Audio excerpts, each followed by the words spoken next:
At the dawn of time, in a land marked by conflict and the incessant search for freedom, a man was born whose life was intertwined with the fate of a nation.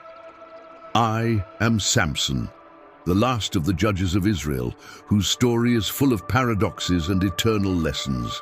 My journey is a narrative of supernatural strength and human weaknesses, of spectacular victories and devastating defeats, of divine consecration and earthly passions. This is my story, told not as a distant legend, but as a living testimony, so that you can hear directly from me, not just the heroic deeds, but also the moments of vulnerability and the intimate reflections of a heart that sought, stumbled, and ultimately found redemption. Prepare to embark on a journey through time to meet the life of a man chosen by God, consecrated from birth with a divine purpose, but also a man who knew the depth of temptation and the price of betrayal. This is my story, the story of Samson. Before I even breathed the air of this world, my existence was already intertwined with a divine purpose. My parents, Manoah and his wife, lived in the shadow of sterility and under the yoke of the Philistines, a people who oppressed Israel with an iron hand. Amidst this scene of hopelessness, a celestial messenger was sent to announce that my mother, who had never conceived, would give birth to a son. I would be that son, and my life would be a sign of God's intervention in the history of our people. The angel brought clear instructions. My mother should abstain from wine and any product of the vine and not eat anything impure. I was to be a Nazarite from the womb until the day of my death. The Nazarite vow was a total consecration to God, and my hair, which should never be cut, would be the visible symbol of this sacred promise. My father, Manoah, a man of deep faith, begged for more divine guidance. The angel returned, reaffirming the instructions and emphasizing the importance of my consecration. My parents, in an act of reverence and obedience, offered a burnt offering to the Lord.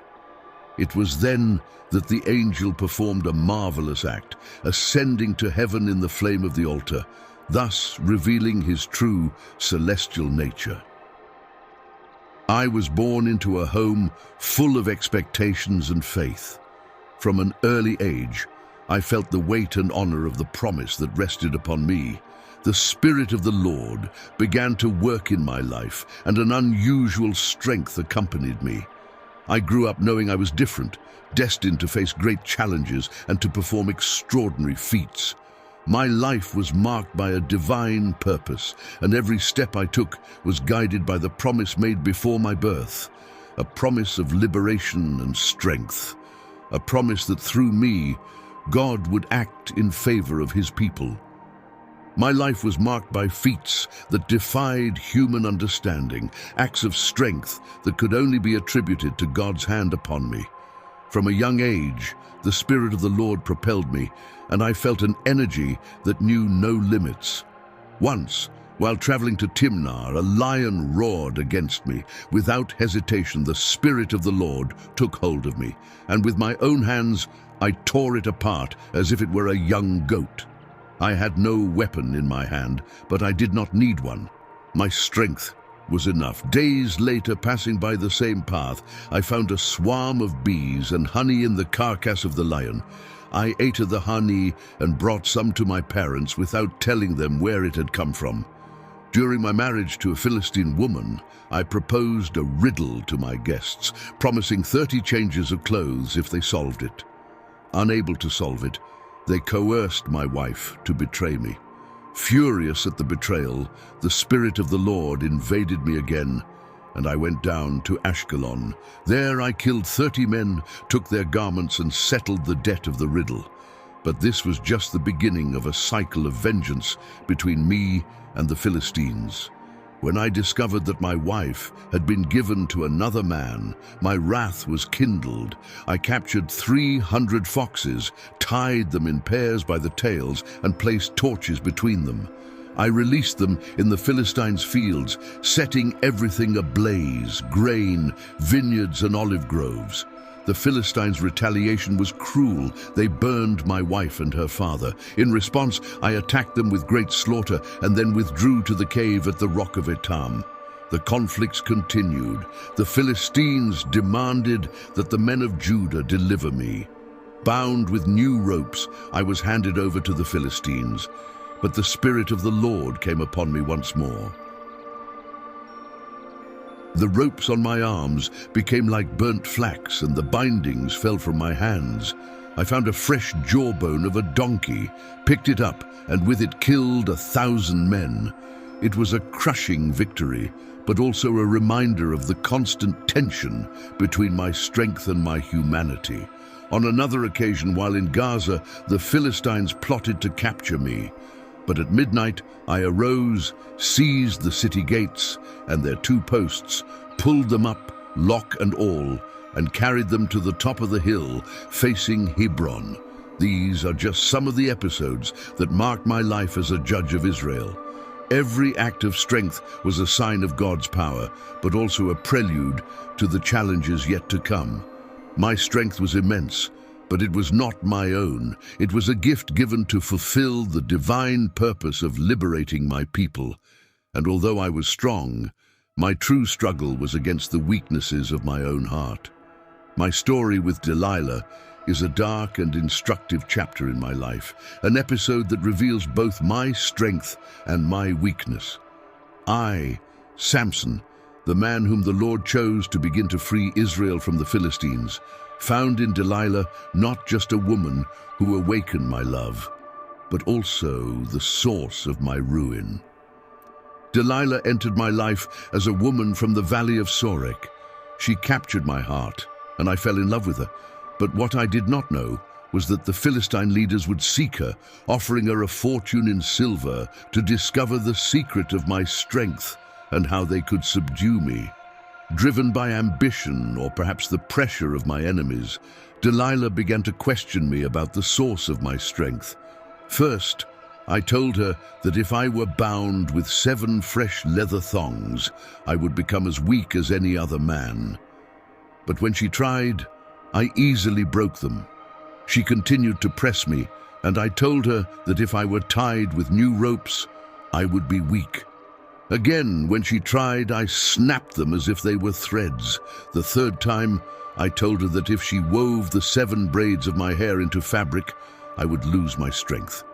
But once again, when she tried, I freed myself effortlessly. Delilah didn't give up. She pressed me day after day with her words and her presence until my soul was weary to death.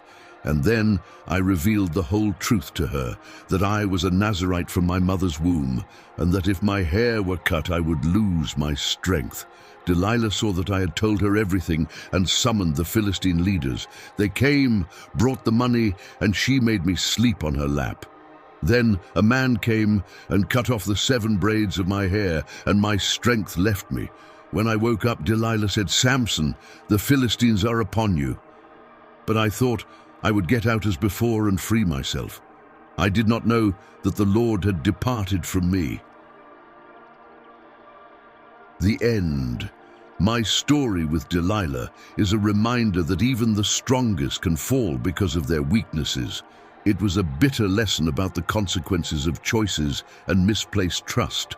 My redemption, although marked by pain and humiliation, is a story of renewed faith and restored strength. I, Samson, the man who once judged Israel and challenged the Philistines with my superhuman strength, found myself in a state of weakness and blindness after being betrayed and deceived by Delilah. Captured by my enemies, I was taken to Gaza, where my eyes were gouged out and I was forced to grind grain in the prison mill.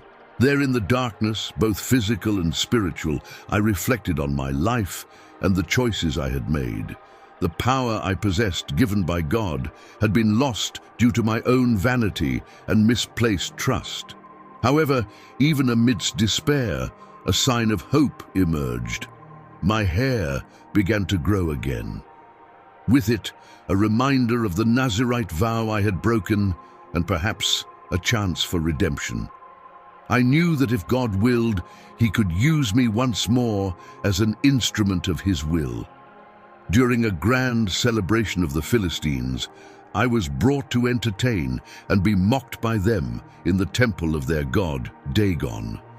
While between the pillars of the temple, I prayed to the Lord for the last time, asking for strength to fulfill his will. I said, "O Lord God, remember me, I pray thee, and strengthen me just this once, O God, that I may at once be avenged of the Philistines for my 2 eyes." God heard my cry. He granted me strength one last time, and I pushed the columns with all my might. The temple collapsed on the leaders, and the people gathered there, killing many more in my death than I had in life. Thus, in my last act, I fulfilled the purpose for which I had been called from birth, to begin to liberate Israel from the Philistines. My redemption did not come from my strength, but from my submission to God's will. It was a powerful reminder that even in the darkest moments, when it seems we are beyond hope, God is capable of transforming our lives and using our failures for his glory. Reflecting on my life, I see a tapestry of triumphs and failures, of divine strength and human weakness. I, Samson, was chosen by God to be an instrument of liberation for my people. But I was also a man, subject to the same passions and errors that afflict all human beings. If my story serves for anything, let it be a beacon for those who seek true strength. Do not be deceived by the illusion of power that comes from physical strength or position. True strength resides in faith and obedience to God. Learn from my mistakes. Do not allow pride and passion to cloud your judgment or lead you away from the path God has set for you. Remember the importance of consecration. The vow I made as a Nazarite was not just a set of rules to be followed. It was a symbol of my special relationship with the Creator. When I violated that vow, I lost not just my hair, but my connection to the source of my strength. Even in the darkest moments when all seems lost, know that redemption is within reach. At the bottom of the prison, blind and disgraced, I cried out to God and he heard me. God is merciful and ready to restore those who turn to him with repentant hearts. May my life be a testimony both to the consequences of disobedience and to the redeeming power of God. May you seek the wisdom that surpasses strength, the love that overcomes anger, and the faith that overcomes fear. And above all, may you walk with God, trusting that he will guide you through the trials and triumphs of your own stories. With these words, I end my narrative, hoping that it will inspire and guide those who seek to live a life that honors God and fulfills his purposes. May the peace of the Lord be with all of you.